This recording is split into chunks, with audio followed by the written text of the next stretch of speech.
శాతం ఎవరన్నా సరే నా యావదాస్తి నేను పందెం వేస్తాను పిఠాపురం దాని మీద. సిద్ధంగా ఉంటే రమ్మనండి కాగితాలు పట్టుకుని. అంత అర్బన్ ఆస్తి పందెం వేసుకుంటాను. నమస్తే అండి, నేను రజాక్. నేను పొద్దు నుంచి మాట్లాడుతున్న కాకి లెక్కలకి సంబంధించి పిఠాపురంలో పవన్ కళ్యాణ్ గారు 6093 ఓట్లతో కాదు 6640 ఓట్లతోనో 770 ఓట్లతోనో ఎంత మొత్తానికైతే ఓడిపోతాడు అన్నట్లే ఓ ప్రచారం అయితే చేస్తున్నారు. సరే, ఈ ప్రచారం నేపథ్యంలో మన పిఠాపురం నుంచి ఎస్విఎస్ఎన్ వర్మ గారు ఒక సంచలన స్టేట్మెంట్ రిలీజ్ చేయడం జరిగింది. మీరు ముందే వినుంటారు ఆడియోని, సో దాని వల్ల అర్థం చేసుకోవచ్చు కదా ఆ పరిస్థితి ఏంటనేది. కాబట్టి పవన్ కళ్యాణ్ గారు పిఠాపురంలో ఓడిపోతారని చెప్పేసి ఎవరైతే ఒక స్టేట్మెంట్ ఇస్తున్నారో వాళ్ళకి డైరెక్ట్గా సవాల్ విసిరారు.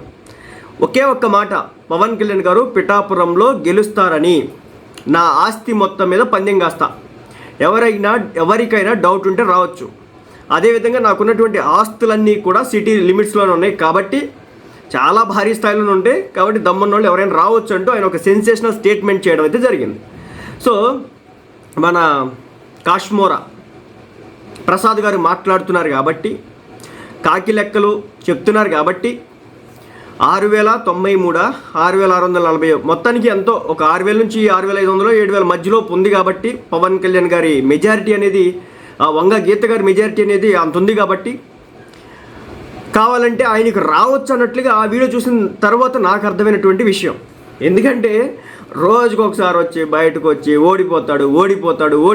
సరే, ఓడిపోతున్నాడు కరెక్టే, మీ అభిప్రాయాన్నే కాదనట్లేదు. కాబట్టి నా ఆస్తి మొత్తం పెడతా, నాకున్న పొలాలు, బంగారం, ఇళ్ళు అన్నీ కూడా పెడతా. కోట్ల ఆస్తి పడే వర్మగారు ఏం తక్కువలేం కాదు.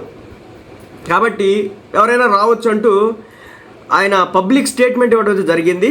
మరి ఎవరైనా వస్తారేమో చూడండి. మీ చుట్టుపక్కల ఎవరైనా కామెంట్లు చేసి ఓడిపోతాడు అని ఎవరైనా ఇష్టం వచ్చినట్టుగా మాట్లాడుతూ ఉన్నట్లయితే కనుక ఒకసారి వర్మ గారిని కాంటాక్ట్ అవ్వమని చెప్పండి. ఎందుకంటే టైం చాలా తక్కువ ఉంది. 4వ తారీఖు కదా రిజల్ట్ రిలీజు, ఈరోజు 29. సరే, ఈరోజు తీసేద్దాం. 30, 31, 1, 2, 3 తిప్పి కొడితే 5 రోజులు కూడా లేదు. సో సెట్ చేసుకోవాలంటే మినిమం 5 రోజులు పట్టింది కాబట్టి వెళ్ళండి. ఆల్రెడీ పిఠాపురంలో ఒక 500-600 కోట్లతో ఒక భారీ స్థాయి బెట్టింగ్లు జరుగుతున్నాయి అన్నట్లుగా టీవీ ఛానల్లో వార్తలు వస్తున్నటువంటి పరిస్థితి కాబట్టి దాంట్లో ఇది కూడా పోతుంది. ఇక్కడ ఇంట్రెస్టింగ్ విషయం ఏంటంటే దాసర్ రాము గారు 99 టీవీ ఛానల్కి ఒక డిబేట్లో పార్టిసిపేట్ చేయడం జరిగింది. ఆయన చెప్పారనమాట పిఠాపురంకి సంబంధించి అసలు ఎలక్షనీరింగ్ ఎలా జరిగిందని. దాదాపు పవన్ కళ్యాణ్ గారిని ఓడించడం కోసం అని చెప్పేసి ఒక 500 కోట్లను రంగంలోకి దించారట. 500 కోట్లు. అయితే గ్రామాల్లోకి వెళ్ళి ఆ డబ్బులు పంచుదామని చూస్తే ఏ ఒక్క గ్రామ ప్రజలు కూడా యాక్సెప్ట్ చేయలేదట. చివరికి వంగా గీత గారిని కూడా ఆ విలేజెస్లోకి ఈ డబ్బులు పంచడం కోసం అని చెప్పేసి వాళ్ళ మనుషులు వస్తేనో ఇంకెవరు వస్తేనో రానియలేదు అని చెప్పేసి ఆయన చెప్పినటువంటి స్టేట్మెంట్. చివరాఖరికి ఎలక్షన్ మరో 4 రోజులు ఉందనగా 4 రోజుల ముందే ఈమె క్యాంపెయిన్ ఏదో ఆపేసింది అన్నట్లు ఆయన మాట్లాడిన తర్వాత నాకు ఆశ్చర్యం అనిపించింది. మనందరికీ తెలిసిందే, చివరాఖరికి ఎలక్షన్ రోజున ఆమె వెళితే అక్కడ ఆమెను పిలిచి గాజు గ్లాస్ గుర్తు కొట్టేయమన్నారు అక్కడ ఉన్నటువంటి జనం. సో ఆ రోజు అలాంటి ఎలక్షనీరింగ్ జరిగినప్పటికీ కూడా ఈరోజు కాకి లెక్కలు అంటే కాపులు ఎంతమంది ఉన్నారండి, తర్వాత ముస్లిం సమాజం ఎంత ఉందండి, బీసీలు ఎంత ఉన్నారండి, ఎస్సీ ఎస్టీలు ఎంత ఉన్నారండి, సో వీళ్ళలో ఓట్ పర్సంటేజ్ ఇలా జరిగిద్దని అని కాకి లెక్కలు వేసినటువంటి కాశ్మోరా ప్రసాద్ గారు, దయచేసి మీ దగ్గర అంత తీటకుంటే వెళ్ళి మన పిఠాపురం వర్మ గారిని కలవండి, ఆయన ఆస్తులు మొత్తం కూడా పెడతానంటున్నాడు.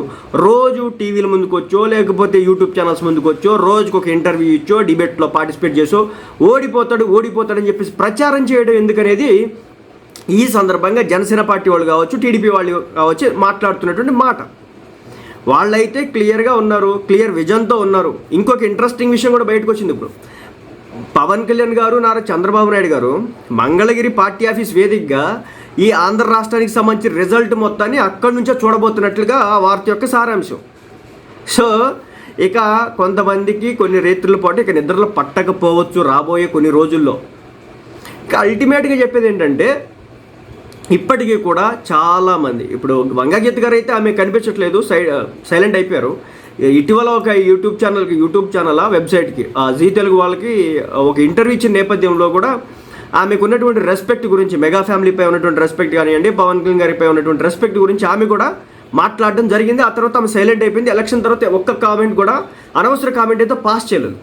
మీరు గమనించినట్లయితే వైసీపీ పార్టీ నుంచి ఏ ఒక్క నాయకుడు, ఇప్పుడు పేర్ని నాని గారు ఉన్నారు, అంబటి రాంబాబు గారు ఉన్నారు, వీళ్ళు కొట్టుకుంటుంది తిట్టుకుంటుంది అలా టీడీపీ పార్టీ వాళ్ళతోనే. ఇప్పటి వరకు పవన్ కళ్యాణ్ గారి గురించి వీళ్ళు ఎక్కడ కూడా ఒక్క నెగిటివ్ కామెంట్ పాస్ చేయలేదు. సో అర్థమవుతుంది అక్కడ విధానం ఏంటనేది. బట్ పవన్ కళ్యాణ్ గారిని ఓడించడానికి అయితే విశ్వ ప్రయత్నాలు అయితే స్పష్టంగా చేశారు. నేను ఇంతకుముందు వీడియోలో కూడా ఒకసారి చెప్పా, రవి తెలుగు ట్రావెలర్కి సంబంధించి ఒక అతను రెడ్డి సామాజిక వర్గానికి సంబంధించినటువంటి ఒక కుర్రోడు, ప్రణీత్ రెడ్డో ఏదో నేమ్ అయితే నాకు గుర్తులేదు, ఆ అబ్బాయి చెప్పాడనమాట. సో పవన్ కళ్యాణ్ గారిని ఓడించడం కోసం అని చెప్పేసి 100 మంది ఇన్ఫ్లుయెన్సర్స్ని వాడారు. అదేవిధంగా 500 మంది సిబ్బంది దిగారు. ప్రతి బూత్ని కూడా వాళ్ళు క్యాప్చర్ చేసి, అంటే ఒక్కొక్క బూత్కి కానీ 2 చొప్పున అక్కడ ఉండి పనిచేసుకుంటూ వెళ్ళారు. ఈసారి పిఠాపురంలో పవన్ కళ్యాణ్ గారికి గెలవడం కష్టం, ఎందుకంటే లోకల్గా ఉన్నటువంటి జనసేన పార్టీ నాయకుల్ని కూడా కొనేయడం జరిగినట్లు ఆ స్థాయిలో అబ్బాయి మాట్లాడాడు. సో వీడియో ఉందో చూడండి ఒకసారి. అంటే వాళ్ళు చాలా కాన్ఫిడెన్స్ ఉన్నారు. వీళ్ళే కాదు, ఇప్పుడు పవన్ కళ్యాణ్ గారిని ఓడించడం కోసం ఒక్కరు కాదు పనిచేసింది. ఇప్పుడు జగన్మోహన్ రెడ్డి గారి మెయిన్ టాప్, తర్వాత వంగ గీత గారు ఉన్నారు, తర్వాత ముద్రగడ పద్మనాభం గారు ఉన్నారు, ఆ తర్వాత మన మిథున్ రెడ్డి గారు ఉన్నారు, తర్వాత ద్వారంపూడి చంద్రశేఖర్ రెడ్డి గారు ఉన్నారు, ఆ తర్వాత కన్నబాబు గారు ఉన్నారు. వీళ్ళందరూ కూడా మండలాల వారీగానో ఇంకేదైనా అయ్యి ఉండొచ్చు. మొత్తానికైతే పిఠాపురంలోనే పూర్తి స్థాయిలో వాళ్ళ కాన్సన్ట్రేషన్ అంతా కూడా ఉంచినటువంటి పరిస్థితి. రేపొద్దున కూడా గొడవలు జరగబోయేది పిఠాపురంలోనే అన్నట్లుగా మాటలు జరుగుతున్నాయి. దీనికి నాగబాబు గారు ఒక స్టేట్మెంట్ అయితే ఇచ్చారు, పిఠాపురంలో గొడవలు జరగబోతున్నాయి. అదేవిధంగా ఇంటెలిజెన్స్కి సంబంధించి కూడా ఒక రిపోర్ట్ వచ్చింది. సో గొడవలు జరగబోతున్నాయి. అందులో భాగంగానే 3వ తారీఖు నుంచి 5వ తారీఖు వరకు మందు ఎక్కడ కూడా రాష్ట్రంలో అమ్మరు. నాకు తెలుసు 2వ తారీఖు నుంచి అనుకుంటా, 2, 3, 4, 5 దాదాపు 3 నుంచి 4 రోజుల పాటు ఆంధ్ర రాష్ట్రంలో ఎక్కడ కూడా బెల్ట్ షాపుల్లో మందు అయితే దొరికే ప్రసక్తి అయితే లేదు. ఇది పిఠాపురానికి సంబంధించి ఓవరాల్గా మనం మాట్లాడుకున్నట్లయితే ఇక చిట్ట చివరిగా చెప్పేది ఏంటంటే, ఎవరైనా సరే ఓడిపోతాను అన్నవాళ్ళు కంఠశ్వాస ఎందుకు, సో ఇంకా గొంతు నొప్పి ఎందుకు, వచ్చేదేదో వెళ్ళి ఎస్ఎస్ఎన్ వర్మ గారిని కలవండి. ఆయన యూట్యూబ్ ఛానల్స్కో లేకపోతే వివిధ ఛానల్స్కో మెయిన్ స్ట్రీమ్ ఛానల్స్కి ఇంటర్వ్యూ ఇస్తూనే మొన్నటికి మన మహా న్యూస్ ఛానల్ ఇచ్చారు, ఆ తర్వాత ఆర్టీవీకి ఇచ్చినట్టున్నారు, తర్వాత ఇప్పుడు ప్రైమ్ 9 న్యూస్కి ఇచ్చినట్టున్నారు, 99 టీవీకి కూడా ఇచ్చారు. ఇలా ఒక ఛానల్ తర్వాత ఇంకో ఛానల్కి వెళ్తున్నారు.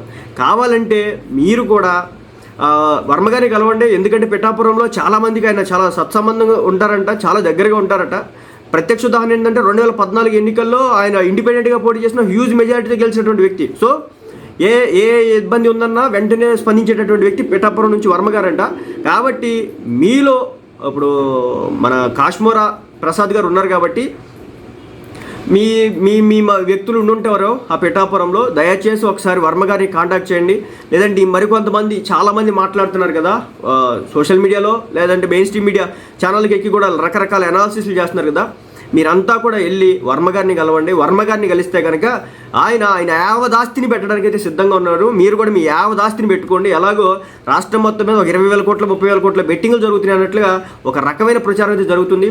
అల్టిమేట్గా చెప్పేది ఏంటంటే, ఈ బెట్టింగ్లు ఇటు జోలికి పోకండి, సంకరాగిపోతాయి జీవితాలు. ఇంకొక మాట ఏంటంటే, రాజకీయాలు ఇప్పుడు ఎలా టర్న్ అవుతాయో తెలియదు. దానికోసం అని చెప్పేసి మీ కష్టపడి సంపాదించిన డబ్బు మొత్తాన్ని తీసుకొచ్చి బెట్టింగ్లో పెట్టబాకండి. నేను చెప్పేది ఏంటంటే, ఆయన ఏదో కామెంట్ చేశాడు కాబట్టి దానికి సమాధానంగా చెప్పడే తప్ప బెట్టింగ్ ఎంకరేజ్ చేసేది చచ్చేది లేదు. కాబట్టి బెట్టింగ్ల జోలికి వెళ్ళకండి, చూసి ఎంజాయ్ చేయండి. ఎవరు వచ్చినా ఏ ప్రభుత్వం వచ్చినా మీకు రావాల్సినవి వస్తే రానివి రావు. కొంతమంది ఇబ్బందులు పడితే పడవచ్చు కాక. సో అల్టిమేట్గా ఏంటంటే, ఎవరు విన్ అవుతారు ఎవరు ఓడిపోతారు అనేది 4వ తారీఖు తెలిసిద్ది. అప్పటి వరకు షుగర్ ఆపుకుంటే మంచిది, లేకపోతే అప్పటి వరకు జస్ట్ ఇదంతా కూడా ఒక గ్యాంబ్లింగ్ నడుస్తుంది. అది కొంతమంది అర్థం చేసుకున్నారు, కొంతమంది అర్థం చేసుకోవట్లేదు, కొంతమంది రెచ్చగొడుతున్నారు. అందుకే వర్మ గారు కూడా అలాంటి రెచ్చగొట్టే స్టేట్మెంట్స్ ఇస్తారు కాబట్టి ఇంత డైరెక్ట్గా పబ్లిక్గా ఆయన మాట్లాడడం జరిగింది. అయితే నాకు తెలిసినంత వరకు వర్మ గారు ఏమి బెట్టింగ్ల కోసం కాదు, బట్ ఏంటంటే ఇలా రోజుకు ఒకసారి రోడ్డు ఎక్కుతున్నారు కాబట్టి ఆయన ఆ స్టేట్మెంట్ని పాస్ చేసినట్టయితే నాకైతే అర్థమైంది.